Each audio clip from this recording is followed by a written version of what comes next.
alltaf þegar að tala sko að Snorri Másson hafi flutt inn eða miðflokkurinn flutt inn bandaríska menningarstríð. Það sem gerð það var náttúrulega að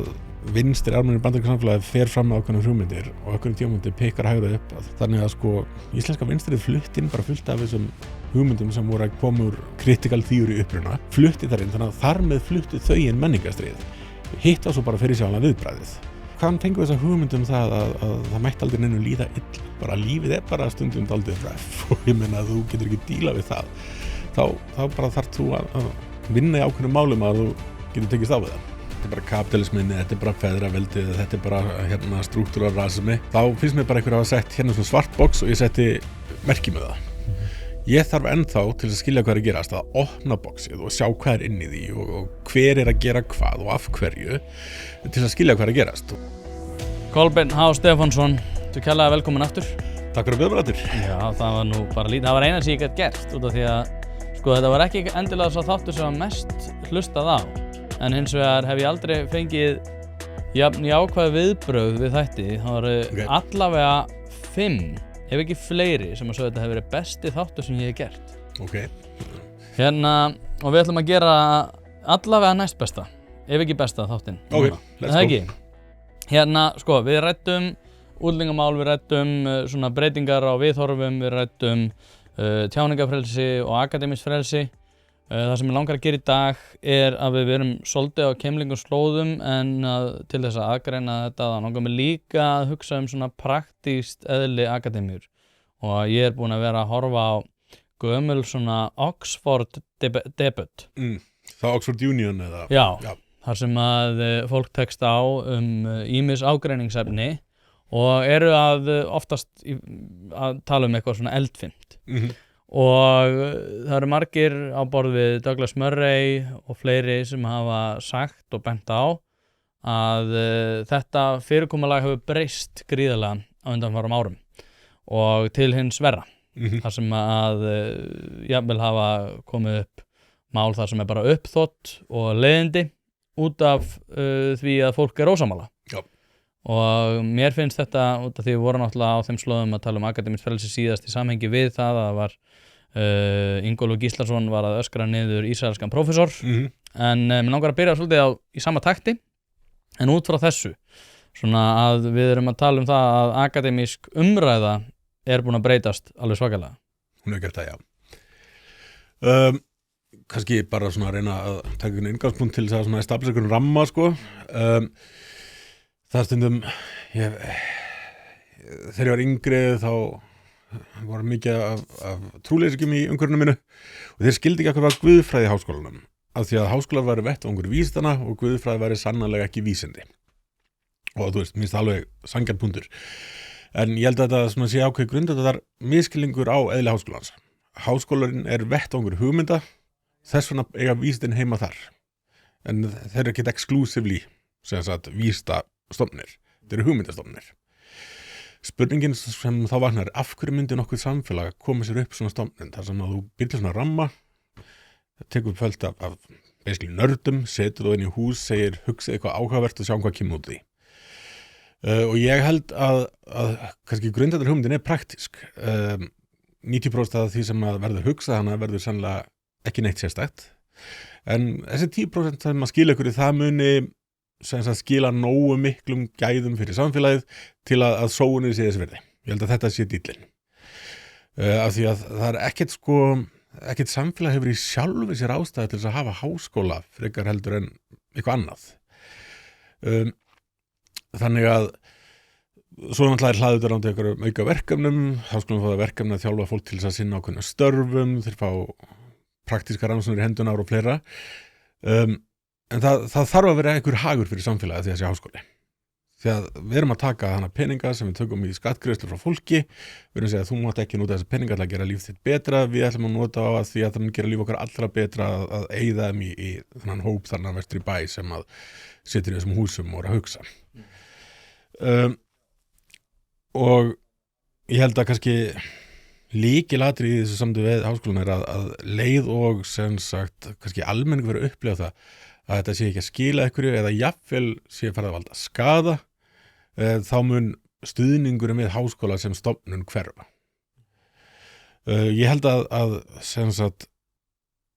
kannski upphæla var hugmyndin þetta væri svona, svona sjálfsregulerandi stofnun eða stofnanir. Þetta væri markastorg hugmyndana eða jafnvel vígvöllur hugmyndana og svo myndi fólk takast á sínar hugmyndir og einhvern veginn myndu góðu hugmyndinar verða ofan á og svo kannski það ekki endilega það sem hefur alltaf gerst. Nei, það sem að mér það sem að mér kemur til hugar þegar þú ert að ræða þetta það þetta samspil út af því að maður getur ekki alveg skrifað fullkomlega upp á það að endilega sé það gott að akademían sé sem sagt að hlutverk hennar sé einhvern veginn að þóknast almenningi alfarið út af því að ég vil líka að akademían sé að reyna á svona viðteknar skoðanir, viðteknar hugmyndir og reyna að, svona augra þeim jafnvel í mörgum skilningi, bæði inn í skólastofunni, líka bara á sem sagt campusnum, en líka bara í samfélaginu sem heild. Og ég hef oft hugsað út í það að einmitt þeir úr að segja að þetta fyrir frá skakkareigendum komið og við þurfum að bera virðingu fyrir því og þar af leiðandi eigum við svolítið að vera að þóknast samfélaginu. En þá finnst mér við líka að vera komin svolítið í átt að því svona, en ef almenningur ósáttur við einhverjar skoðanir eða hugmyndir einhverja þeirra sem í akademíunni, að þá finnst mér alveg eiga að vera töluvert svigrúm fyrir þann einstakling að þann skólamann sem sem sagt í háskólanum að fara gegn straumnum og það svona svolítið það sem mín líka hugmynd með háskólasamfélagin þannig að mér finnst þetta eru svona tvö mismunandi sjónarmið sem eru svolítið að takast á innra með mér þegar ég sammálaður að þetta eigi að vera eitthvað sem samfélagin til hagsbóta en það ekkert alltaf augljóst hvernig það samfélagin til hagsbóta. Ég algjörlega sammála þessu. Háskólanum mega ekki vera annars að þóknast almenningi. Og bæði það að ætti stofnunin sem slík, svona almennt sé að það geta staðið í mótstöðu við gildandi skoðanir, en líka einstaklingar innan stofnunarinnar. Það bara mjög mikilvægt til þess að bara hugmyndin gangi upp þessa frjálsu hugsun, þessa frjálsu rökræði. Þá þarf að vera leyfilegt að hugsa hvað sem þá vera leyfilegt að segja hvað sem og jafnvel rýmri heimild innan háskólaumhverfisins heldur við hefðum í samfélaginu yfir höfuð. Mér finnst reyndar sem sagt, ég svo sem ekki hrifinn af því að þrengja almennt heldur að tjáningar eða skoðanafrelsuna í samfélaginu yfir höfuð en upphælega, ég veit ekki hvort það segja upphælega, en kannski grundvallar hugmyndin þessi að þú sett með frjálst rými til þess að fara hvert sem og ef það ferði ákveðin skrítinn stað þá bara einfaldlega lendir í debatinu og verður einhvern tímann að bakka ef þú hefur þessi intellektuál heilindi sem þú átt að hafa í þessu starfi. Þetta nefnilega ekki svo mikið spurningum að þóknast samfélaginu eða einstaklega minna samfélagsins. Þetta spurningum það að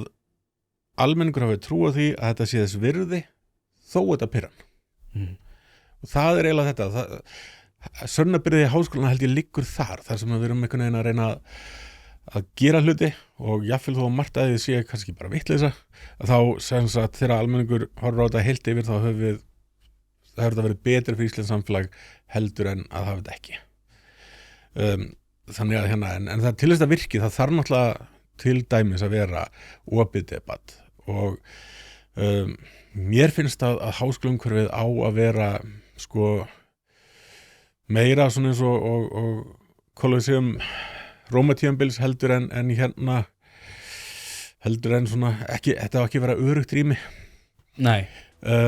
Hlaðvarp í samstarfi við Harðfisksverkun Hrafnardals. Þetta eru gæði í gegn, kemur á roðinu, fryst einu sinni og það nákvæmlega þannig sem að þú færðan. Steinbítur sem valsaður upp á gamla mátan og þurrkaður í vestfirsku fjallalofti. Ekkert svona eitthvað þurrkklefa rugl hérna. Þetta ekki eitthvað svona sem að molnar í höndunum heldur þetta bara gæði í gegn. Frábær gjöf fyrir þá sem að eiga allt en ef þú ert að leita gjöf fyrir afa og ömmu og ert í vandræðum út af því að þau eiga allt á sjálfsögðu gefur þeim bara harðfisk. til að nálgast þessa gæða vöru þá sendur e-mail á hrafnadalur@proton.me. Þetta líka í lýsingu á þessum þætti þar sem þú getur einfaldlega séð frábæru verðin og séð alla leiðbeiningar hvernig þú nálgast þessa gæða vöru. Sem dæmi, þegar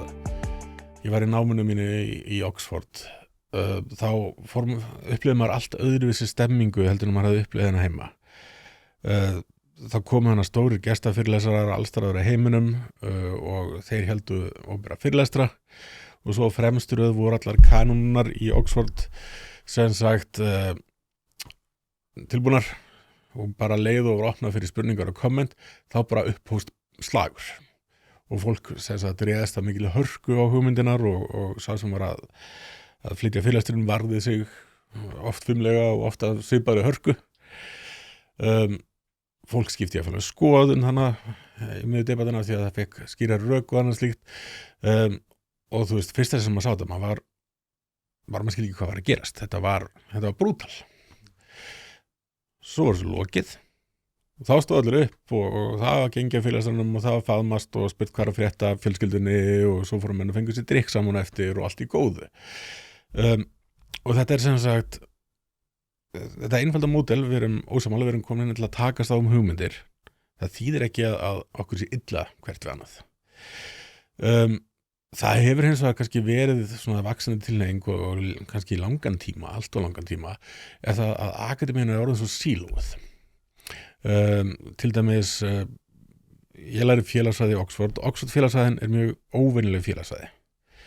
Hún á sennilega meira skili við hagfræðina heldur en félagsfræðina. Hún byggir á þessu kallum aðferðfræðilega einstaklingshyggja. Það er svo hugmyndum það að ef ætlar að útskýra einhverja hluti, einhverja þróun í samfélaginu, þá verður að skoða, sem þú verður að byrja á því að útgangspunkturinn er hver eru mótíf einstaklingana. Ef allt í einu minnstur breytast í samfélaginu, ef allt í einu fullt af konum til dæmis ákveður að gefast upp á vinnumarkanum og vilja bara gera svona tradwives eins og maður sér fjalla á YouTube. Af hverju er það? Við getum það alltaf fara ykkur svona stóra struktúral skýringu að feðraveldið hafi á einhvern mystískan hátt hreyft einhverja stærðir sem að enginn getur mælt. Það hjálpar okkur ekki neitt. Við þurfum að vita af hverju ákveða þessar konur gera þetta. Hvað var það þeirra umhverfi sem breyttist? Var eitthvað reynsla sem að þeir fengu út úr þessu eitthvað þannig sem að þú veist, við erum alltaf að taka útgangspunkt í einstaklingunum. Félagsfræði víða annar staðar, ekki allstaðar en víða, er meira í þessum obskjúr stóru struktúral pælingum, þessum svona jafnvel ósýnilegu öflum sem eiga verið að hreyfa samfélagið og stýra okkur dálítið mikið. Þannig að sem sagt, ég veit ekki hverju fór þess að. Nei, kannski bara ég grípi þetta sko, út af því að ég er eiginlega sammálaður og það sem að mér þótti mjög einkennilegt þegar ég var í stjórnmálafræðina þá var ég líka á mismunandi greinum svona náskildum segi ég, ekki aðskildum innan þess ramma sem var femíníska kenningar og svona félagsfræðin sem að ég var náttúrulega þreytti hjá þér og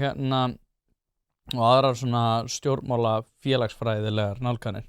og þá var alltaf sko mér tjáð það að það væri mikilvægt að huga því að það væri alltaf sko þegar maður kom með einhverjar athuganir eitthvað sem að maður taldi verið eitthvað orsakasamhengi að þá var alltaf sagt sjálfkrafa já nei þetta er miklu flóknara en það sko þetta er miklu flóknara en það en hins vegar ég með einfalda skýringu á því og það heitir feðraveldi og ég var alltaf svona við ég tel hérna vera orsakasamhengi á milli þess að þú bættir einhverju viðbót inn í eitthvað félagslegt kerfi breytingin virðist hafa átt sér stað á sama tíma fólk byrjaði að hegða sér í kjölfarið á tiltekinn máta en þú segir að þetta sé svo miklu flóknar út af því að það er einhverju félagslega breytur en þú ert alltaf með þetta rosalega einfalda svar sem að er struktúral rasismi eða struktúral tortryggni gagnvart konum sem að á rætur sinnar að rekja 2000 ára aftur og ég er svona þú getur ekki bæði kallað þetta rosalega flókið en á sama tíma verið með rosalega einfalda hugmyndaði hvert vandamálið er sko. Það er blámálið og ég finnst sko þegar einhvern segir við mig þetta er bara kapitalisminni, þetta er bara feðraveldið, þetta er bara struktúral rasismi þá finnst mér bara einhver að hafa sett hérna svona svart box og ég setti merki með það. ég þarf ennþá til að skilja hvað er að gerast að opna boxið og sjá hvað er inn í því og hver er að gera hvað og af hverju til að skilja hvað er að gerast og við erum alltaf sko, ég er fyrir mitt leiti mjög skeptískur á að við munum nokkuð tíðan komast á stað í félagssystem að geta verið með konkrétt orsakaskýringar eða mælt nákvæmlega orsaka áhrif, við getum nálgast það en ég held bara að það sé ýmsar ástæður en það sem ég var mitt fór að stað með þetta var þessi sílóvæðing akademíunar er það sko að fólk í mínum pælingum það gefur út í ákveðnum tímaritum og fyrir ákveðnar aðstæðnur við vinnum með ákveðnu fólki innan akademíunar svo fólk sem með gagnrýna kenningu, critical theory þau fara á aðrar aðstæðnur og gefa út í öðrum tímaritum og við lesum ekki tímarit hvort annars yfirleitt og það sem gerist er að hugmyndina mætist aldrei það verður aldrei þessi árekstur eða núningur hugmyndina svo held ég að sé auka mekkanism á Íslandi lítið og fræðisamfélagið ennþá minna og við verðum að láta okkur linda á kaffistofunni þannig að þið ráðumst ekki á hugmyndu hvers annars og svo er þetta jafnvel þannig að sko fólk sem hefur kannski verið í einhvern tíma, langan tíma og það hefur verið sko sérfræðingurinn á þessu svæði þegar Íslandi þá er allir einhvern veginn eitthvað Íslands og sem sagt ef kemur ykkur annar og byrjar að rannsaka það þá finnst fólki eins og sé verið að taka eitthvað að því að sé verið að ráðast inn á þeirra svæði sem er dálítið skrítin hugmynd líka því að þú veist, maður getur ekki átt viðfangsefni hver sem getur labbað inn í hvað viðfangsefni og byrja að rannsaka það og ef maður er ósáttur við niðurstöðunir til þau hafi gert það af vanþekkingu þá getur maður gagnrýnt það er bara ekkert flóknara Það þarf ekki einu svona að vera af vanþekkingu ég talaði einu svona við mann sem hafi verið að læra í öðru sviði ég ætla ekki að fara að nefna nákvæmlega hvar hann var en þetta var svo einn maður sem var nýlega kominn heim og hann var að kenna mér áfanga og við hittum hann bara við fórum að þess afsíðis og fórum að ræða málun og hann sagði það sem svo skrítið hér á landi er að sko ég kemur umhverfi þar sem að fólk tók gagnrýni fagnandi en ég kom inn í umhverfi þar sem að gagnrýni var orðin persónuleg árás og þetta var árið 2016 þegar menna þetta rétt og hann sagði þetta er rosalega skrítið út af því að ég veit ekki alveg hvernig þetta getur verið mikið gróska fyrir akademist frelsi sko og það sem að ég tel þetta ekki einskorðað við Ísland heldur að ég tel að þetta sé eitthvað sem að hefur allt frá árunum svona 2014 þegar að Jonathan Haidt nemur það verið eitthvað sem hefur verið að aukast allstaðar í vestrænum löndum Þetta er náttúrulega sko maður heyrir akademikara tala um þetta þegar maður að horfa á alls konar viðtölið akademikara og þá er svona sko ég sá svona viðtalið Kathleen Stock heimspeking og hún var að tala um það sko hvernig mentalitetið bara á ráðstefnum og svona í kringum heimspekina er breyst að þegar hún er sko doktorsnami þá er þetta ráðstefnur eru brútal þú ferð og það er hnakkrifist og það er debetur alveg í kjölinn þú veist í dag þá er þetta það búið að pakka allir alltaf inn í bóml og sem sagt, það er mjög mismöndi eftir fræðisöðum sko, en það breytir dýnamíkinn daldið þegar þú mátt ekki lengur koma bara með beinskeyttan punkt þegar þú ert að passa að þeim sem þetta gagnrýna að þeim líði vel og sé ekki ógnað það er bara alltaf að líða pínlítið illa og það er alltaf að vera pínlítið ógnað og þú veist, ég til dæmis einu sinni fyrir mörgum ári síðan þá var ég að fara á ráðstefnu út í Svíþjóð og sem sagt það búið mikið að gera ég hafði ekki haft tíma til að undirbúa erindið var búin að lofa að tala um eitthvað ég er að fljúga yfir nóttina sem sagt til Svíþjóðar komin á ráðstefnu svo að klukkan 2 með fyrirlesturinn minn klukkan 4 og ég bara í flugulegu nóttina og leiðinni bara að rigga upp fyrirlesturinn eitthvað sem ég vissi svona sæmilega mikið þannig að ég sagði ok, ég get nú fúskað mikið en þetta þannig að ég fer og gera það og það klappa kurteislega og fólk bara ok, á hvað það ert og eitthvað nema gamall hagfræðingur í salnum og hann réttir upp hendina og svo bara byrja hann og hann buffar mig þannig að staðnum og þetta var ekkert þægilegt skilur ég var ósofinn, ég viss alveg upp á mig sökina þú veist, það bara tók mig í nefið svo í kaffitímanum eftir þá fer ég að spjalla við hann og þú veist bara hreinlega þakka honum fyrir og hérna og svona það sem gerist þegar fólk svo kom til mér að veist, já, mér fannst það nú fara óþarlega hart í þig ég var bara heiðilega með það, nei þetta var bara aldrei rétt sem hann sagði þú veist, ég var bara að feika mig gegnum þetta þetta var til þess að ég hætti að senda inn abstrakta ráðstefnur bara svona með eitthvað svona óljóst plan að ég myndi þá rigga einhverju upp ef allt fara á versta veg núna sendi ég ekki en abstrakta ráðstefnur en ég sé að vinni einhverju sem kom með eitthvað efni sem að ég hef til dæmis að trúa og er tilbúin að láta prófa þetta það sem það á að vera sko og ég teki eftir að hagfræðingarnir eru miklu grimmari á ráðstefnum heldur en flestunum félagsistinn en það gera líka verkum að það er miklu meira sko sólít í hagfræðinni finnst mér heldur en við sjáum oft gerast í félagsfræðinni eða öðrum tengdum greinum sko. Hlaðvarpið er í samstarfi við fyrirtæki sem hafa sett svip sinn á íslenska menningu og eitt þeirra eru Bæjarins bestu pylsur. Ég og þú vitum alveg að þegar við fáum okkur pylsu sem er ekki frá Bæjarins bestu og þá vildum við að svo væri. Það segir það í orðinu, þetta eru Bæjarins bestu pylsur. Þið vitið það, ég veit það, skellið þessu hlaðvarpi í eyrun, farið á næsta sölustað og kaupið ykkur tvíhleypu ásamt einhverju góðu að drekka. Já, það er hérna, ég er náttúrulega ekki með neina reynslu af því að vera á svona í þessu rými og svona ráðstefnum, en ég eftir á móti til að náttúrulega margir af þeim sem ég hlusta á eru hagfræðingar og mér finnst mjög gaman að hlusta á hagfræðinga og talandi þetta, þá náttúrulega einn sko sem að kom hingað mánuð eftir að þú varst hérna sem að heitir Hannes Holmstein sem að flestir svona kannast við og við áttum svolítið, það reyni spratt bara upp úr því að við vorum að ræða hans svona feril og vorum að fara yfir þessi mál og svo sagði hann einfallega að hann hafi fengið tilboð eftir mikið hafari stjórnmálafræði deildinni að hans bók væri ómöguleg og hann ætti ekki að vera að kenna hana og að sérstaklega það að nemendum hefði liðið óþægilega í tímum hjá honum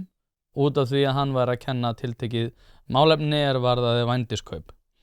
og hann sagði bara, já það var, en þú veist ég fekk bara deal sem var bara svo frábær og hérna ég fekk bara deal you can't refuse eins og hann kallaði það og ég sagði, það er samt alveg mjög vont ef að kennarar í háskólanum eru að fara að vera borgaðir út ef að þeir eru á röngum skoðanum. Og ég sagði, ok, fínt fyrir þig, út komin til Brasilíu að leika þér og ert bara að gera það sem að þú vilt, ert í einhverju rannsóknarvinnu að skrifa bækur þar sem þú kynnir þær á einhverjum íhaldsráðstefnum í Bretlandi. Flott. En ef við yfirfærum þetta algrými yfir á allt akademist líf, að þá erum við mjög fljót að fara í átt að því að vera með mjög vont landslag. Já, það er áhvert, ég hafði ekki átt að maður þessum díl sem hann fekk sko, að því að mér minni líka að í upphafi ferilsans þegar hann ráðinn þá hafi hann í einhvern tíma ekki fengið að kenna og það var einhvern veginn afgreitt sem refsing sko, sem þýtti að hann hafði bara meiri tíma til þess að hugsa og skrifa, þannig að hérna ákvæmlega sérstu hugmyndum hvernig maður refsa fólki en gott og vel sko, mér finnst þetta alltaf áhverð að ég man eftir því þegar ég er í háskólanami í hérna kringum aldamótin átti marga vini sem voru í stjórnmálafræðinni þeir töluðu allir vel Hannes sóttu námskeið á honum, það var ljóst hvar Hannes stóð pólitískt og þess að hann ekkert að fela sínar hugmyndir í kennslustofunni en hann er alltaf tilbúin að debatera og hann refsar fólki ekki fyrir að hafa aðra skoðun í tímum. Það var svo mynd sem ég fekk að hann sem kennara, sko. Og það að þú þurfa að setja í námskeiði og finnist eitthvað óþægilegt. Nei, en svo líka bara... Þetta móti þarftu basically í háskóla ávera umhverfi. Þetta ávera,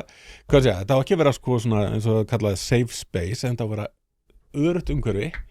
þar sem þú getur farið á hættulega staði hugmyndalega séð og rætt það. Það á að vera örugt líkamlega. Tilfinningaðinnar eiga ekkert endilega að vera varðar. En líka, hvaðan fengu þessa hugmyndum það að það mætti aldrei neinu líða illa? Bara lífið er bara stundum dálítið röff og ég meina að þú getur ekki díla við það. Þá bara þarf þú að vinna í ákveðnum málum að þú getur tekist á við það. Já, ég tel bara að lífið sé svolítið að undirbúa þig fyrir óumflýjanleg áföll, sko. og ég held að eins og Jonathan Haidt, svo ég nefna hann og aftur, fjallar í Calling of the American Mind, þar sem hann fjallar það hvernig við höfum einhvern veginn rutt úr vegi öllum litlum áskorunum og það hafi valdið því að ungir krakkar í dag yrðu fyrir svona áföllum þar sem að það var slíkt áfall að þau bara gátu ekki borið þess bætur í kjölfarið. Þetta var það mikið áfall að það var orðið bara leiddi til einhverja geðraskana. Þrátt fyrir það að þetta væru áföll sem að í flestum tilfellum fólk hefði alla því þurft að takast á við og jafnvel ekki með þá þjónustu og stoðir til þess að aðstoða við að takast á við þau vandamál. Þannig að einhverju leiti þá höfum við orðið, mér finnst við að hafa orðið þess áskynja að eftir því sem við höfum fært meira í það að aðstoða fólk við þennan vanda, að þá verður hann sífellt stærri. Já, ég held að það sé ég hef hugsað mikið það sama, en ég held að það sé svona pínu, ég held að við höfum farið, ég veit ekki hvort að landa, ég held að við höfum hugsað þetta pínu rámt. Það að við áttum okkur á því að það sé til dæmis fólk sem að með athyglisbrest og það þurfi einhvers konar sérstuðning til þess að þrífast í þessu umhverfi. Basically það þarf að læra að vinna með sinn athyglisbrest og hvernig það nær árangri í lífinu og hvernig það kemst af í samfélaginu með þennan athyglisbrest. Hann ekkert að fara, sum tilfellum er hægt að lyfja hann niður, í öðrum tilfellum þá annarkvort vill fólk það ekki eða það kannski bara lífin fara örlítið illa í þau, en einhvern veginn þarf fólk að geta díla við það. Við tókum skrefið langt, við fórum yfir þessa hugmyndum það að athyglisbrestur var ekki vandamál, samfélagið vandamálið, af því að það ekki hannað í kringum fólk með athyglisbrest. Erfið þetta að samfélagið verður alltaf hannað í kringum einhvern veginn svona meiri hlutan, meðal einstaklingin. Það bara hagkvæmt. Það meikar ekkert sens að vera með samfélag sem endalaust hannað utan öll möguleg frávik. Þannig að það sem þetta gerir einhvern veginn að hjálpa frávikunum að díla við raunveruleikann sem þeir eru fædd inn í. Og það þar held ég sem fram við, staðan fyrir að segja ok, þú ert að eiga við þetta, þá þarf þú einhvern veginn að finna leiðina til þess að tækla þetta, komast yfir þetta, feysa kvíðan þinn og gera þetta samt. Þá sagði ég, þetta allt rosalega erfitt, þér líður illa, nú skulum við bara aðeins pakka hérna í bómul. Og ég held að þessi hugsun við erum að taka alla litla áskorunar í burtu, við erum einhvern veginn að gera þetta of auðvelt þannig að þegar raunverulega áskorunar koma, þá bara kannski fólk ekki nægilega undirbúið. Hlaðvarpið í samstarfi við fyrirtæki sem að veita úrvalsþjónustu og eitt af þeim alvöru bón. Við skulum bara vera hreinskilin, ef þér þykir vænt bíliðin þá læturðu gera þetta almennilega og það nákvæmlega sem alvöru bón gerir. Ferð með bíliðin, hvort sem það eru alþrif, djúphreinsun, mössun eða hvað eina, þá skellur þér á alvöru bón og lætur degra við bíliðin. Farðu inn á vefsíðuna og tryggðu þér 10 tíma klippikort, þá þarftu bara ekkert að vera að pæla í þessu. Alvöru bón, kíkið á þetta, þið verðið ekki fyrir vonbrigðum. Hlaðvarpið í samstarfi við Happy Hydrate. Steinefni eru orðin mikilvægur þáttur í mínu lífi og ég ekki einu svona að grínast, ég að nota þessar vörur í alvörinu. Það ástæða fyrir því að þessir kassar hérna eru tómir. Nýjungarnar og framþróunin hjá Happy Hydrate hreint út sagt frábær. Kreatín samhliða steinefnunum, eitthvað sem að þeir bjóða upp á og ég nota að staðaldri. Eftir að ég byrjaði að nota þessar frábæru vörur að þá líður mér einfaldlega betur. Ég kem meiri verk og dagurinn verður betri. Dagskammtur af nauðsynlegu vítamínum, engin gervisykur og þú færð þetta í rauninni hvar sem að þú verslar. Þú verður ekki fyrir vonbrigðum ef þú prófar þetta og ég mæli með að þú gerir það strax í dag. Nei, þetta líka og það annað í þessu og ég hef nú tekið þetta mikið úr hnefaleikunum, að ég ætlum alltaf að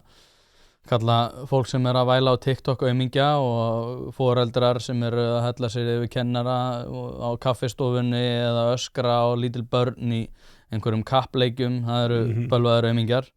En ástæðan fyrir ég kalla það aumingja bara út af því að ég held að við séum öll einhvern tímann aumingjar.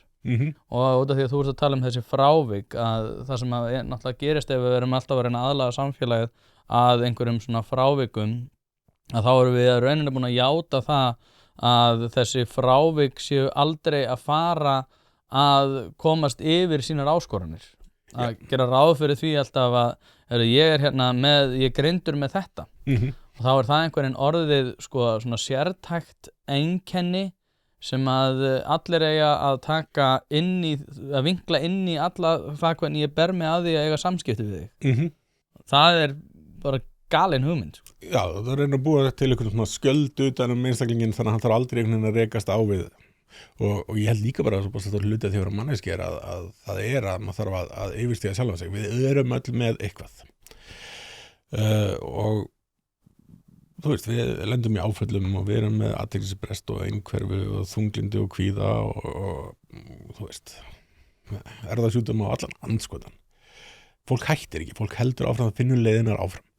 og allir lendi í ykkur í lífinu þar sem að eitthvað slæri það niður og það er alltaf að taka smá tíma og sleikja sárin og detta í Netflix og bjór og hvað en ef þú ert mikið lengur í flestum tilfellum ef áföllin er ekki þeim mun stærri ef þú ert mikið meira en 2-3 daga eða sleikja sárin og stendur ekki svo upp og segir ok, við verðum að halda áfram þá er eitthvað að fara úrskeiðis Já, þetta er líka maður að sjá ótrúlega einkennileg myndbönd á internetinu þar sem að fólk er eitthvað að sko fagna greiningum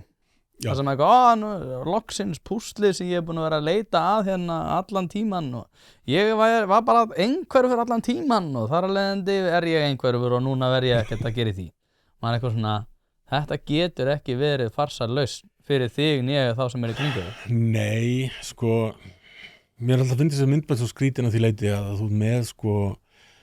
ef þú fórst í greininguna, það var ykkur ástæði fyrir því þú sennilega varst búin að gera grein fyrir því í einhvern tíma þurftir í greininguna svo er líka annað sko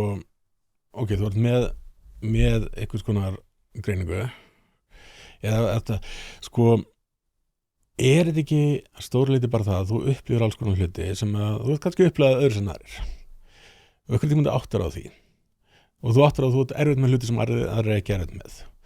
og kannski auðvitað með eitthvað annað í staðinn í þessum tilfellum allavega og þú lærir að spila með þetta þú annarkvort lærir að forðast ákveðnar aðstæður eða lærir að takast á við aðstæðunar sem er náttúrulega ídælmarkmiðið þú veist ég var ógeðslega félagsfælinn þegar ég var yngri ég átti erfitt með að tala ef það voru meir en 2 einstaklingar að hlusta á mig núna get ég staðið framan ef þú komin yfir 50 manns þá er það bara fjöldi þú veist þannig að ég get staðið fyrir framan mikið fjölda af ókunnugu fólki og talað algjörlega slagur og það bara vannst með því að bara gera þetta þú veist, er þetta að bakka ekki þú veist, ekki forðast ekki aðstæðunar setja sig þar, díla við óttan gera það samt basically, er ekki það sem hugrekkir Það er öldungundeilla þingmaður sem heitir Dan Crenshaw sem að skrifa bókina Fortitude sem ég mæli eindregið með að lesa og hann fjallar einmitt þetta þar sem hann er að fjalla það hvernig þú bregst við áskorunum og hvernig þú ert á betur í stakk búinn ef þú berð þig rétt að takast á við nýjar áskorunir þannig að það er svona svolítið það sem að mér finnst mikilvægt að við hugum að sko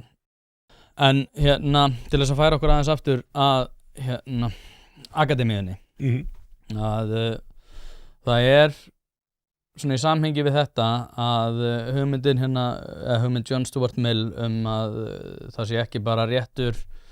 fólks að tala heldur réttur fólks annarra til að hlusta sem að er tekin af fólki þegar að einhver sporna við því að það getur talað mér finnst hafandi bæði verið í Bandaríkjunum og líka hér að þetta sé svolítið það sem er búið að vera eiga sér stað þar sem að það er passað upp á það að ákveðnar hugmyndir séu ekki ræddar og sérstaklega í kjölfar samfélagsmiðla þar sem að maður tók eftir þessu kringu 2015, 16, 17 og svona upp úr eins og segi 2014 að þá fór maður að sjá meira á samfélagsmiðlum að einhver kennari talaði með eitthvað ákveðið málefni, það er tekið úr samhengi og svo sér maður jafnvel það að sá kennari sé meinað það að fá að kenna og ég hugsa alltaf að sko, bestu hugmyndin að koma í kjölfar þess að sé reynt á þær en núna erum við með rosalega mikið hugmyndum sem er ekkert reynt á og ég er alltaf búin að vera rosalega mikið að hugsa bara hvernig verður þetta eftir 100 ár þegar að ég og þú erum farnir ef að þetta framþróunin út af því að mér finnst þetta í rauninni ekkert vera skárra á hægri væng stjórnmálana. Nú eru þeir alveg spenntir fyrir því að banna ákveðnar hugmyndir sko. Það engin spenntur fyrir tjáningafrelsinu sko. Nei, tjáningafrelsið er bara vinsælt þegar við fáum að heyra það sem við viljum heyra. Nei, ég meina, ég til dæmis sko sjálfur ekki hlindur að hrifin að gagnrýna með hugmyndum. Mér finnst það að vera ofur einfaldandi hugmyndir hvernig sem sagt vald virkar í samfélaginu. Critical theories á ensku, já. Ég myndi aldrei vilja banna þetta. Ég vil bara eiga debatið. Af því að ef þú fyrir að banna svona hugmyndir, fyrsta lagi, þú gerir ekkert gagn, þú ýtir myndir yfirborðið, þær fara grassir og þar og svo finna þær munu stökkbreytast og finna þessi nýjan farveg. Þú getur ekkert endalaust verið að reyna að eldast við og reyna að rekja hugmyndalega séð hvað er hvað. Þú verður bara að reyna að búa til fórumið þar sem að fólk getur tekist á þessar hugmyndir. Sama hátt, þú veist, með kennara sem að setja upp fram skoðanir sem að eru stuðandi af því að þeir finnst það vanvirða einhvern hóp í samfélaginu. Taktu það bara debatum það í kennslustofunni við kennaran. Margir kennarar, allavega þegar ég var í námi og ég reyna að gera þetta líka, henda alveg fram hugmyndum sem ég er ekkert sammála. Ég skelli þeim fram til þess að fá debatið, til þess að hérna þetta sé einhvern veginn, þú veist, það í gegnum umræðina þar sem að þekking og skoðanir mótast. Það ekki, sko, háskólakennar á ekki verið kennari stendur og segir, hér er ég með 2040 minna fyrirlestur þar sem ég ætla að segja ykkur allan sannleikan þetta viðfangsefni. Stundum getur þú kennt ykkur svona hluti sem eru bara svona þannig þekking að þú ert bara að læra hana utan af, en þú veist, þegar kemur að samfélagsmálum, óvissan bara alltaf svo mikil, svigrúmið fyrir mismunandi túlkanir gríðalegt. Við verðum að halda þess opnu, við verðum að eiga umræðina þannig að fólk geti sjálft mynda sér sínar afstöður og lært að meta upplýsingarnar, þannig að þegar það fær nýjar upplýsingar þá sé það fært að skipta skoðun ef að það kallað það. Þannig að sko háskólakennsla, annar kennslu fremur á ekki að vera þannig að við séum að segja hér hefði rétt á sanna þetta, nú kanntu það. Þetta áver kennsla sem fær fólk til að hugsa, ekki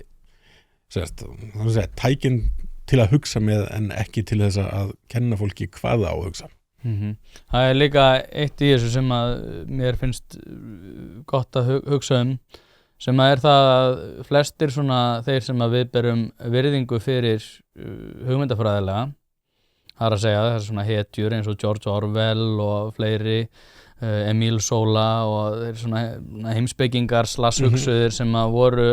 uppi á sínum tíma. Í flestum tilfellum berum við virðingu fyrir þeim út af því að þeir fóru gegn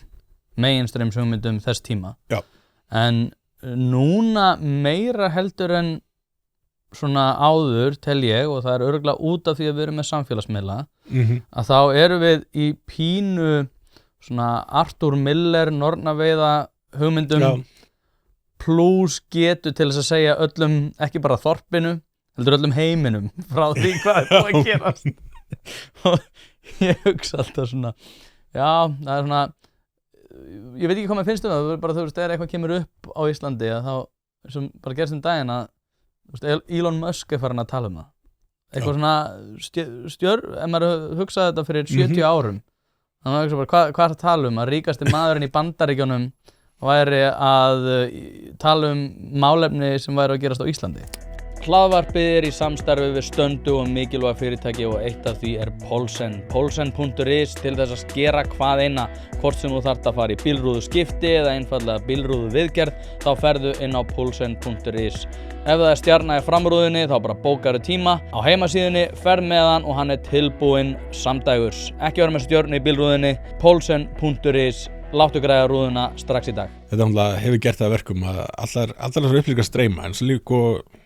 vantar fólki alltaf svo mikið af upplýsingum til að hafa skoðanur og alls konar hlutum. Að það mynda sér einhverja svona instant skoðun, yfirleitt út frá einhverju svona buzzword og í hvaða lið það og það bara þarf að láta heiminn vita af þessu. Þannig að ég átt veltið fyrir mér þegar ég byrjaði að vinna á Hagstofunni sín tíma, þá sem sagt svona tjúnaðins niður hvað ég tjáði mig á samfélagsmiðlum. Og stundum það tók 2 mánuði, fyrst 2 mánuðin og þá gerist eitthvað að ég bara, ég get ekki haft skoðun á þessu. svo svona í 2 mánuði átti ég maður allt í náði henganum mitt, þetta þýðir ég þarf ekki að hafa skoðan á þessu og allt í náði upplega þetta bara sem gríðalt frelsi, ég þarf ekki að tjá mig um alla hluti, það enginn að biðja mig þú veist, hvað finnst Kolbeini Stefánsson þetta eða hitt, þú veist, nobody cares þannig að þessum eru við í hlaðvarpi að segja fólk en svona ennþá í dag sko, ég reyni svona eftir fremsta megni að tjá mig helst ekki hluti nema ég sé nokkuð samfærum ég veit eitthvað um það ég er ekki að segja að ég missi mikið stundum í eitthvað svona einhver mænu viðbröð skilur þú veist, maður bara mennskur eftir allt saman en þú veist bara svona staldra við hugsa, veit ég eitthvað um hvað ég er að tala hérna og sem sagt, mér finnst það athyglisvert af því að hérna, nú er þetta fyrir þessari viku þá hérna varst þú í fjölmiðlum út af hérna fjölmiðlanefnd og þarna sá maður fólk sko kommentar á fréttina á Vísi á Facebook og kommentar voru svona eins og ég hef aldrei á ævinni hlustað á podcast en sjónarmið þessa manns þau eru galin hvernig kemst það því að það var nokkuð tíma hort á þetta podcast og hérna það var eitthvað sem kommentaði á mér þegar ég var eitthvað að hafa skoðun á þessu og hérna setti sko skoðanir hans innan gæslapp og sagði að þær væru fengnar sko beint frá þeim sem að fjármögnuðu podcastið og ég bað bara hvað, getur þú sýnt mér eitthvað svart og hvíti nákvæmlega hvaða sjónarmið og hvernig þið fara saman með hagsmunni þeirra sem að hafa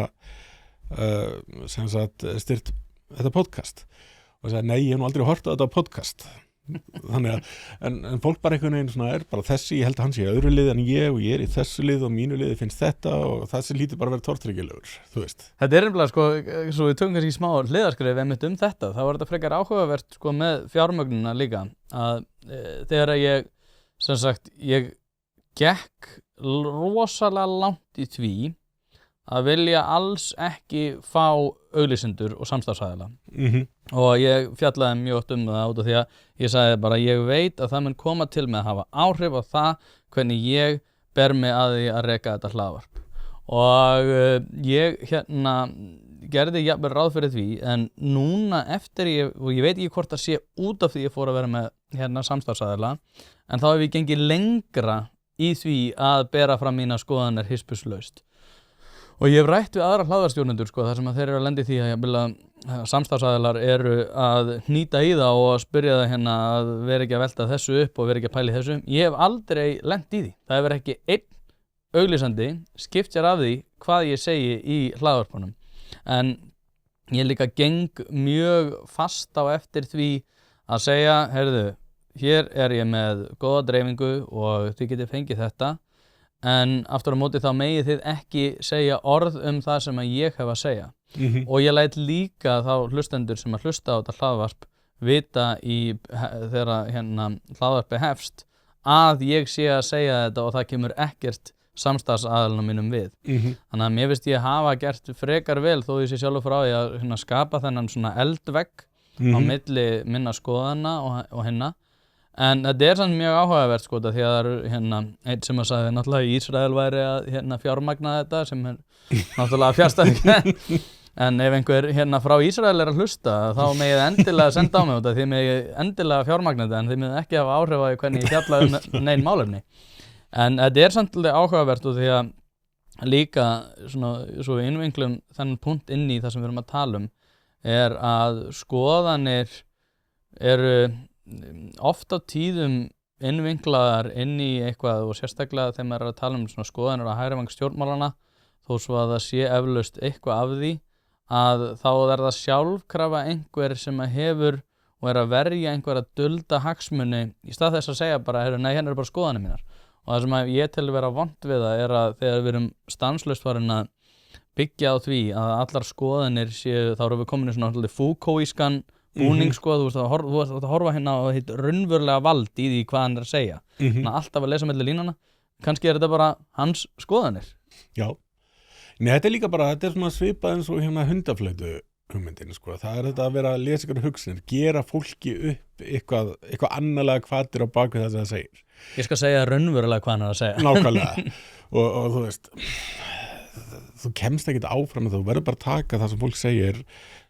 at face value. Og hérna og svo verður bara debattir að það og ef að þið grunar að fólk sé að það sé eitthvað undirliggjandi þá getur þau byrjað að spyrja spurninga og kafa þau í það og þar til með finnst mér að háskólasamfélagið til hans hafi ákveðið samfélagið hlutverk ekki til þess að segja okkur hver sannleikurinn er á hverjum tímapunkti ég meina fyrir ákveðum vísindi þá þú veist höfum við kannski almenni maður ekkert mikið að segja bara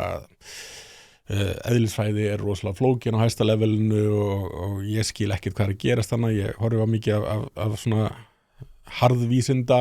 sem sagt efni á alls konar miðlum og svona og reyni að skilja þú veist hérna quantum computing og eitthvað svona ég get ekki sagt ég skilja þetta raunverulega, ég hef ykkur ólýsa hugmynd þú veist, en fyrir svo félagsvísindin starfa í umhverfi þar sem allir hafa skoðun og allir eiga rétt á því að hafa skoðun ég sá eitthvað myndband á TikTok í morgun þar sem manneskja var að kvarta yfir því að það einhver kona verið að halda fyrirlestur og svo maður í salnum sem var að debatera við hana hún hefði haft doktorspróf hann hefði bara haft skoðun og það er bara þannig, þú ert að tala um eitthvað samfélagslegt þá skiptir ekki máli að hafa doktorsprófið þýðir raun og veru ekkert meira heldur en að ef allt tókst vel í námiðinu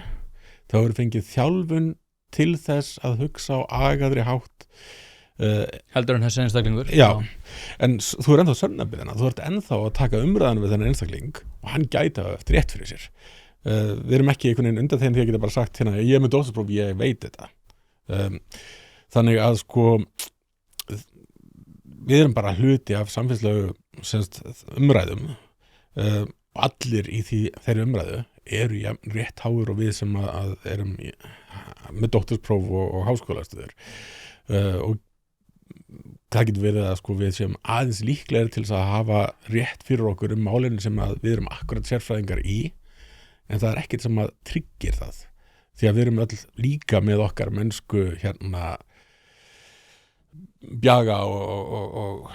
blinda ákveðna hluti og það er líka kannski stóra atriði að sko vísindin eiga til þess að virki vel þá þurfa þau að vera debatt af því að sko engin einn vísindamaður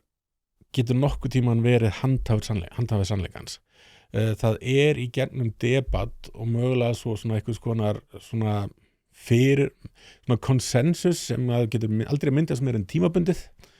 með fyrirverum að þekking muni þróast áfram þá getum við stundum, alls ekki alltaf en stundum getum við komist á þann stað að við getum sagt að svona það er almennt sátt miðað við bestu fyrirliggjandi þekkingu að þessi hluti séu svona og virki svona Hlaðvarp í samstarfi við heitirpottar.is hvort sem þið vantar saltvatnspott, hitaveitupott, kaldan pott, sánuklefa eða hvað eina í heita pottinn þá ferð þú inn á heitirpottar.is og lætur græja þig. Þjónusta og uppsetningum all land og nú jafnvel hægt að fá sér smíðaðan sánuklefa þar sem að þú færð sánuna nákvæmlega eins og þú vilt hafa hana. Það er ekki hægt að setja verðmiða á heilsuna eða samverustund með fjölskyldunni og því er mikilvægt að huga að báðu og það er nákvæmlega það sem að heitirpottar.is auðvelda þér að gera. Hvort sem þú ert að endurnýja gamla pottinn eða gera þetta frá grunni þá getur þú sendt skilaboð á netinu eða bara einfaldlega kíkt í verslunina að Fosshálsi 13 en þar er opið alla virka daga milli 10 og 17 og á laugardögum milli 10 og 14. Ekki drolla við þetta, þú veist að þið langar í heitan pott og sánu heimtíðin, heitirpottar.is græja þetta fyrir þig. Mér finnst það líka að vera annar vinkill í þessu sem að er að, sko, ef að þínar hugmyndir eru svona miklu betri, að þá ætti ekki verið flókið fyrir þig í rauninni að kveða það í kútinn. Og þarna erum við komin svolítið aftur inn á annan punkt, sko, þar sem að einfaldleikin er einhvern veginn alltaf, einfaldleikanum er alltaf slegið fram með einhverjum svona þessum mystísku hugmyndum feðraveldi eða kerfisbundin rasismi eða kerfisbundin allt þetta kerfisbundna fötlunar, hattur og fleira að það er að svo virðist ekki greinilega það dugir ekki til þess að takast á við hugmyndir og að sjálfsögðu ekki. Þetta er svolítið eins og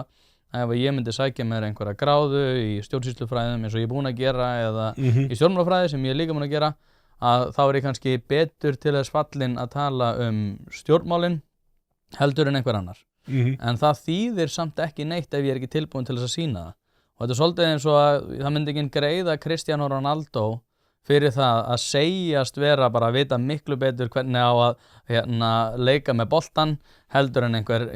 táningur og hann gæti ekki sýnt það og hann þyrfti að geta sýnt fram á það að hann væri betur í því að taka aukaspyrnur eða leika með boltan heldur en þessi táningur. Hann myndi ekki greiða honum fyrir það að vera að segja það á fullu. Þrátt fyrir að hann gæti það, sko. Já. Það vísu gerðist held ég einhvern veginn í Brasilíu fyrir einhverjum mánuðum síðan að það var maður sem komst að samning hjá innan stórliðunum og lafði að samningi 1 ár eða eitthvað svoleiðis að því að hann tókst að búa til eitthvað svona hæp í kringu það hvað maður er frábær fótboltamaður liði á þess að tjekka það bauð hann samning og svo var hann einhvern veginn alltaf sko, hann var meiddur eða það var eitthvað sem hann gat aldrei spilað svo svona eftir einhvern tíma þá hann kannski föttur þetta er eitthvað skrítið í gangi bara eins og með krítísku kenningarnar já, það er bara en það er líka þetta sko að þegar þú sko hörfar alltaf tilbaka sem sagt þú ferði eitthvað annað level of abstraction sko eða það sem við kallum ad hoc sko þegar kenningin stenst ekki og þá tekur þú skref tilbaka og segir að já, við bætum þessu við hana til að láta hann ganga upp í ljósi þessar nýru upplýsinga og þú kemst upp með þetta nokkur sem menn og endanum ertu búin að þinna kenningur eins og mikið út að þú veist eða eins og ég sá eitthvað myndað daginn þar sem var ykkur í ykkurum skóla að tala fasisma og þetta var eitt af þessum svona þú veist hvernig allt er orðið fasismi í dag og hann var ekki að tala með þetta er aldrei erfitt að vinna með þetta þú veist og þetta er þetta viðkvæmtur við segjum þú veist þessi maður er fasisti og það sem við þurfum kannski að gera er að taka skrifa tilbaka og tala fascification og þá getum við talað þessi struktúralt vandamál hvernig við sem samfélags gerðin okkar er að breytast og verða fasiskar þá þurfum við ekki að benda á okkur einstakling og þú veist þegar ég sé svona það okay, þú veist, það sem er að gera er að vera að bakka þú veist að bakka inn í eitthvað sem er orðið svo abstrakt og svo óljóst að það er ekki hægt að prófa það þetta er orðið bara eitthvað svona þetta óljósa samfélagslega afl og maður sér þetta ótrúlega oft í kenningum sem að sko sumar kenningar sprett upp sem pólitískar kenningar fyrst og þær verðandir er svo abstrakt að þú getur ekki tekið á þeim þú getur ekki sagt, ok, en hvað þýðir þetta í raun og veru þú ert bara fann að tala einhvers konar svona óljóst afl sem að er í samfélaginu og það á okkur dularfullan hátt stýrir hegðun okkar og allt sem þetta segir bara, já, þetta er bara feðraveldið eða fasismavæðingin eða hvað þú vilt kalla það og þetta gerist á okkur í svona sko fullkomlega óljósi leveli og það ekki til fyrir útskýrt eins og vorum að tala um aðan. Nei, og svo líka sko það sem er ég til sko að vera jafnvel hættulegt sko núna, svo setjum við bara í samhengi við daginn í dag, núna er Donald Trump að fara að banna aðflutning fólks frá þriðja heimsríkjum þetta mun óumflýjanlega smita umræðu útlendingamál í Evrópu og þar að leiðandi hér líka saman hvort okkur líka betur að verð og það sem er sérstaklega vont og ég ætla að setja í samhengi við svolítið þá sem hafa verið að tala frá svona hvað við segja akademísku authoritet það er að segja fólk sem hefur komið hennan á akademíunni er að útskýra vinsældir miðflokksins og er alltaf með einhverjar hugmyndir það að miðflokknum hafi tekist að sko bæði að flytja inn einhverja umræðu og að þeim hafi tekist að taka eitthvað úr samhengi og vekja fólk til eða vekja óhug og ótta meðal fólks og ég er alltaf að segja nei, ég held að þeir út að tala 15% stjórnmálaflokk sem að mælist í skoðanakönnunum sem almennt síðan myndi mælast töluvert lægra heldur en að myndi fá í kosningum að þá þurfum við kannski líka að horfa til þess að þannig kannski að tala inn í raunverulegar tilfinningar fólks en öll umræða stjórnmál og sérstaklega út frá félagsfræðinni hefur verið svona að stjórnmálamenn skapa einhvers konar vanda og þar að leiðandi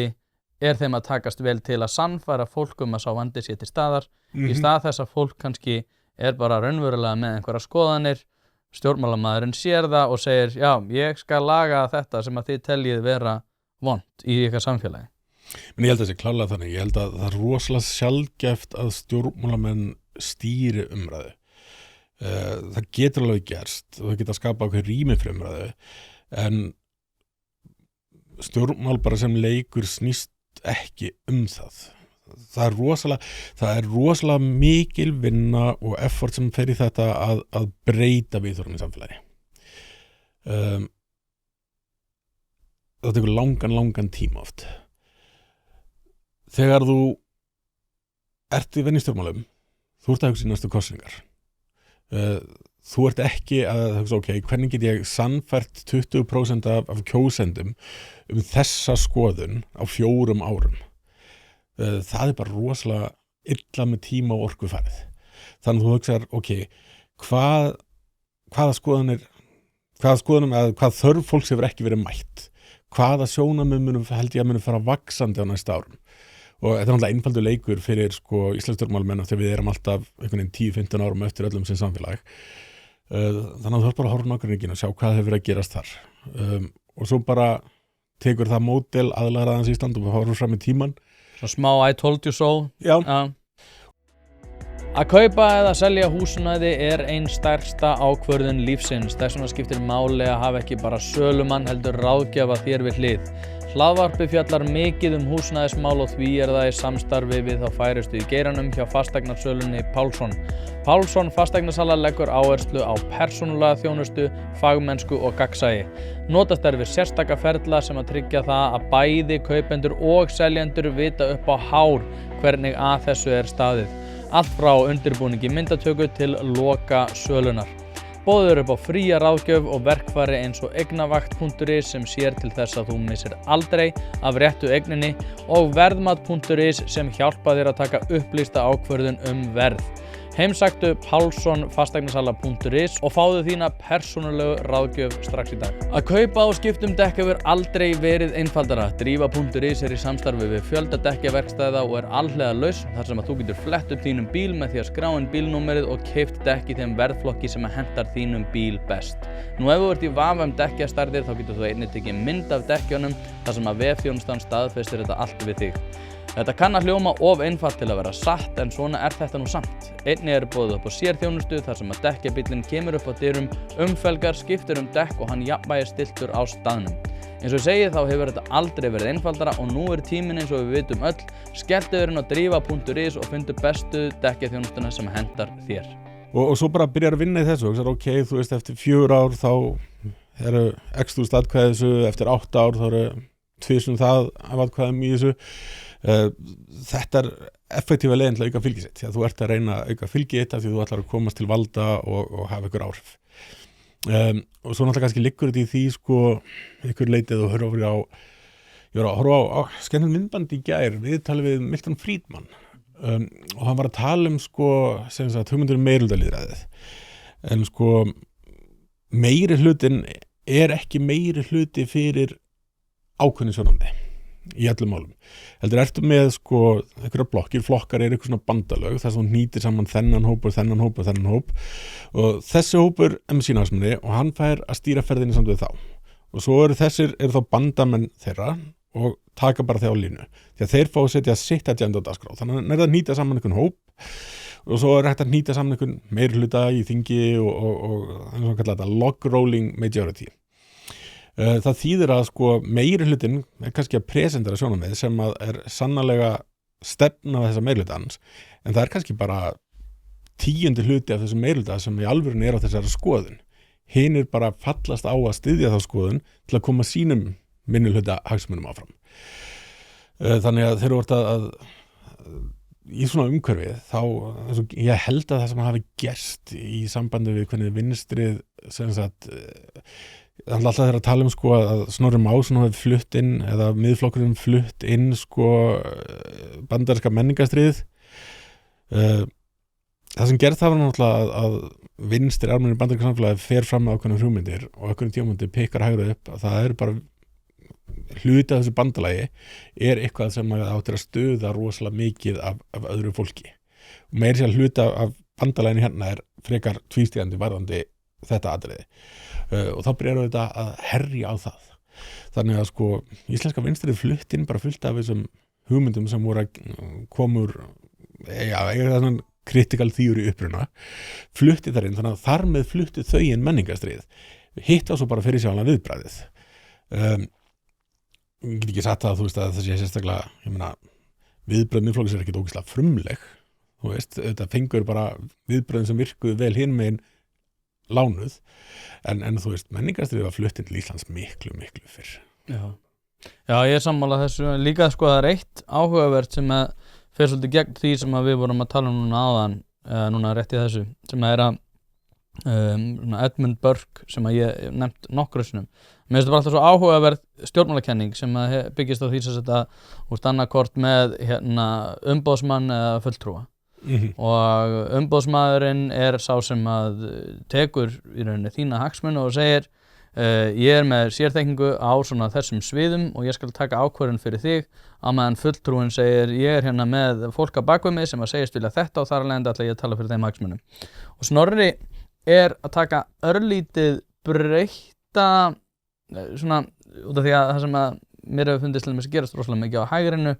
og svona jafnvel á svona miðhægrinu ára að tala Viðreisn til dæmis að þeir hafa byggt svona sína hugmyndir á því að skoða skoðanakannanir svona hvað finnst fólk svona hvalveiðar, eitthvað svona sem að hefði aldrei getað svona giskað á hvar fólk liggi en svo einhvern veginn þetta hér og þar og að sem sagt, fólk var að móta sig að eða stjórnmálamenn voru að móta sig að skoðanum fólks. Snorri Másson sagði eitt þegar ég fór á landsfund hjá þeim og þar var ég að taka upp og hann sagði eitt sem að ég held að stjórnmálamenn hafa ekki verið að segja hér á landi sem að var að það var að tala íslenskuna og sagði bara, nei sko, það sem ég ætla bara að segja við kjósendur bara, ég hef kynnt mér þetta, ég veit hvað ég að tala treystu mér, þetta það sem við þurfum að gera, þetta það sem við ættum að gera út af því ég búin að vera að kynna mér. Mér þótti þetta mjög áhugavert og það verður mjög út af því að núna Kristrún Frostadóttir náttúrulega orðin svolítið, svo ég sletti establiseruð inn í stjórnmálalífið og að mínum að sterkasti stjórnmálamaður sem við höfum síðan lengi en núna svona, eins og segi, hún komin hérna sem stór breyta inn í stjórnmálin og Snorri Másson svona nýbreyta. Það sem að verður mjög áhugavert að fylgjast með hvort að sko, stjórnmálin muni færast frá þessum svona fulltrúa mengi þar sem að við erum með fullt af fólki sem að segist þú átt að tala við þessa maximun út af það sem mér finnst og stjórnmálamæður segir nei, þú veist, þið voruð að veita mér umboð, ég ekki fulltrúi. Hvort það muni færast meira í átt að þessu út af því að í kringum svona og ef við tölum í bandarísku samhengi svona upp úr 1950 þá fórum við að sjá miklu fleiri leiðtoga sem voru á þessari braut. Allt bara John Kennedy og alltaf upp að John Kennedy, Nixon og fleiri. Davíð Oddsson var svolítið þessi, hann var ekki mikið einhvern veginn að pæla í vinsældaskoðunum, heldur var svona festa í stjórnmálum. Og það verður mjög áhugavert að sjá hvort að Snorri Másson geti flutt þetta inn. Já, veit ekki, sko, ég held að sko, þetta náttúrulega það, þú veist, að þeirra allt í hennu þetta svona trend líka, þetta svona þessi tókenismi. Ég fulltrúi þessa hóps einhvern veginn að því að ég meðlumur í hópnum og þá get ég tala fyrir enn hópsins og málega ekki bara í stjórnmálum, þú getur séð þetta alls konar þjóðmálumræðu, fólk getur einhvern veginn lýst yfir að það sé rödd þessa hóps og einhvern veginn þá fólk að gefa sér þessi hópur sé rosalega einsleitur og það með sína persónulega reynslu sem hluti af þessum hópi, það örugglega ykkur skörun, það ykkurar upplifanir sem að átt samlega með þessu hópi sem að almennt ekki almennar í samfélaginu. Ég verði eiginlega skjóta inn sem áhugavert þessu samhengi. Ég á vin sem sem sagt doktorsnemi í afrískum fræðum og hann var að segja mér, hann hvítur og hann var einmitt að segja mér að það svo fyndið í þessu út af því að hann ásvolítið erfitt með að vera í tímum út af því að alveg samallimi sem hann bara með fyrsta árs nemendur sem eru þeldökkir að þá eru þessir þeldökku nemendur jafnvel sko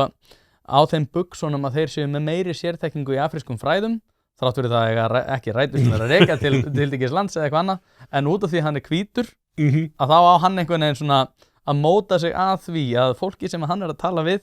þá þrátt fyrir það ekki farið í nein fræði með rauninni betri sérþekkingu á sögu þessa lands. Já, bara í kraft þess að vera það ekki einu sem ekki eins og frá Afríku bara með svona húlitinn sem mjög algengur sunnan Sahara ég meina, en þú veist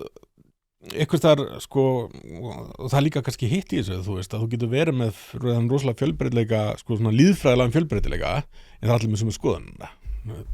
þar sem að sko ég held að við þurfum meira kannski í stjórnmáli meira akkur þetta sko að þetta sé fólk sé fulltrúi hugmynda, við þurfum að gæta hugmyndafræðilegum fjölbreytileika og líka það sko að fólk sé ekki til að vera sko ráðherra bara til að vera ráðherra. Því að hvað er pointið að vera ráðherra að það eru ekki hugmyndir sem vil koma framfæri? Það ætlar ekki að nota þetta vald til þess að einhvern veginn hafa áhrif á samfélagið í þátt sem þér finnst vera rétt.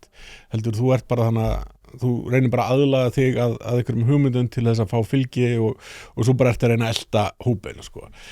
Einhvers þar sko, þú veist, leikurinn alltaf er þessi sko, en það þarf að vera einhver sko mörk fyrir hvers langt þú ferð. Á einhverjum tíma þú segir, nei, ég er ekki tilbúin að fara þangað því ég bara trú ekki á þetta. En ég veit ekki, stundum það er bara erfitt, stundum að finnast vera eitthvað innaldi í pólitíkinni. Þannig. Já, það skortir alveg eitthvað. En hérna, Kolbeinn, við þurfum að láta staðarinn um mig hér. Við gerum þetta aftur fljótlega. Já. Þetta var mjög skemmtilegt. Já, sömuleiðis. Hérna, eins og segið, þú ert mikil vikt í öllu sem við kemur samfélagsumræðu. En það er með sérþekkingu. Við byrjum þetta alltaf í háskólamálunum og svo förum við eitthvað annað. Já, en mér finnst þetta samt ekki vera aðskilt. Ég held að þetta hafi líka með þetta að gera. Þessi tókanismi er náttúrulega eitthvað sem er að eiga sér stað í akademíunni. Já, já. Hlaðvarpið er í samstarfi við fiskhúsið.is. Fiskhúsið.is er heildverslun fyrir veitingamenn sem vilja það ferskasta og það besta fyrir sína kúnna. Hvort sem það er fyrir veitingareksturinn, hótelreksturinn, mötuneytið eða hvað annað, þá ferðu inn á fiskhúsið.is til að sjá það gríðarlega úrval sem að strákarnir hafa upp á að bjóða. Ef að þú vilt hið ferskasta og hið besta, þá gerir þetta sjálfsögðu almennilega, ferðin á fiskhúsið.is. Það er ekki til sú spurning sem að strákarnir hafa ekki svarið við, þannig enn og aftur fiskhúsið.is til að fá ferskasta og besta fiskinn á landinu. Ég saknaði þess pínu, maður sér það alveg áður fyrir til þess að Bandaríkjunum, ég saknaði þess pínu að sjá að akademían sé að hafa meiri áhrif á stjórnmálin. Núna að tala Bergþór Ólason það að sumir séu skaðmenntaðir sem að mjög fyndið hugtak og það veit allir til hvaða vísinda hann er að vísa til en og hvort að það sé út af skaðlegri stjórnmálaumræðu eða skaðlegri akademíu, þessi blanda báðu. En það sem að mér þykir svona þurfa að gerast er að bæði það að sko háskólaumhverfi verði meira ógnandi hugmyndafræðilega, en í samfloti við það einmitt að verði sko samfélaginu til góðs. Þegar ég veit alveg að það er fólk innan akademíuna sem hefur áhyggjur af því að akademían sé of mikið aðskild öllu samfélaginu. Já, og ég held kannski líka að sko ég meina ég skil alveg elementum með þessum manneskjur, þá munum alltaf eitthvað persónuleg sjónarmið og hlutlegur sannleikur er alltaf einhvers staðar aðeins rétt innan seilingar. En einhvers staðar held ég að fólk sem er í akademíunni, það þarf að sjá sig sem akademikara fyrst og reyna að vera gagnrýnið sína eigin skoðanir, sína eigin sjónarhorn. Ekki endilega hann hátt að þú skrifir alltaf inn í alla greina þennar 5 blaðir svona langa dagbók það hver þú ert og af hverju þú ert en þú veist aðan átt að velta yfir sér sko gagnrýnu hugsun er á endanum fyrst og fremst að vera tilbúin að gagnrýna sjálfa sig og vera móttækilegur fyrir upplýsingum sem að geta breytt skoðanum hans. Hlutverki okkar er á endanum að reyna að finna einhvern sannleika eftir einhverjum alls konar aðferðum og við þurfum að taka það hlutverk alvarlega. Við þurfum raun og að segja að fyrsta hlutverki okkar er ekki að þjóna pólitískum sjónarmiðum eða pólitískum hagsmunum, fyrsta hlutverki okkar er að leita að sannleikanum og við getum gert alls konar mistök í því en það þarf að vera kjarnin í starfinu. Það er enda eitt sem að ég veit að Douglas Murray í Madness og Crowds hefur miklar ágjur af þar sem hann fjallar að mjög stór hluti og sístækkandi hluti háskólasamfélags í Bandaríkjunum og í Breitlandi skilgreindu sjálfa sig sem aktivista og ég tel að þetta sé þetta líka eitthvað sem er aðeins allavega glittir í þetta allavega hér á landi og ég tel þetta allavega ég hef miklar áhyggjur af því veit ekki af hverju, kannski er út af ég kannski að reyna sko greina minn eigin bias, kannski er út af því að ég er hugmyndafræðilega ósammála eða eitthvað þannig og þau eru einhverjum að ganga einhverja ákveðna erinda en ég einhvern veginn ég myndi líka hafa áhyggjur af þessu eða það væri aktivist á hægri vængnum að kenna eitthvað ákveði eða sko hann væri aktivisti fyrst og síðan akademist. Ég held nefnilega sko, maður getur ekki gert þá kröfu á akademikara að vera ekki aktivistar á neinn ákveðin hátt, en þetta þarf fyrsta forgangsröðin þarf að vera að komast að því hvernig hlutinir eru og reyna að komast réttilega því af hverju þeir eru þannig. Því að sko, ef þú ert aktivisti og þú ert ónæmur fyrir upplýsingum, þú ert sanntrúðar aktivisti, þá getur verið að berjast gegn vandamálum sem er ekki til staðar eða með ranga greiningu á vandamálum sem eru til staðar og þú ert ekki að gera neitt gagn, þú ert ekki að hjálpa til við að bæta heiminn þann hátt sem þú ætlaðir að gera. Þannig að kannski besta þjónusta sem að aktivistar gætu gert sem akademikarar, það er svo lengi sem að sko þessi svona glorifæði þetta aldrei eða romantisera það, þessa köllunin sé akademísk en ekki aktivismi. En þú veist, óhjákvæmlega er það þannig að fólk mun vilja, þú veist, það er ástæður fyrir því að ég hef áhuga á lífskjörum og vinnumörkuðum og fátækt og þess að hlutum. En á sama tíma, sko, ef ég myndi bara fórna höndum og segja þetta er allt bara kapitalismin, þá er ég ekki að koma inn í lausnir. Ég er ekki að benda á hvernig þá hægt að draga úr fátækt, til dæmis. Ég heldur sem kom með næsta umræðefni sem að verða bara aktivismi. Hérna, Kolbeinn H. Stefánsson, takk aðeinslega fyrir að koma þangað til næst. Heyrðu, algjörlega, takk fyrir að bjóða mér.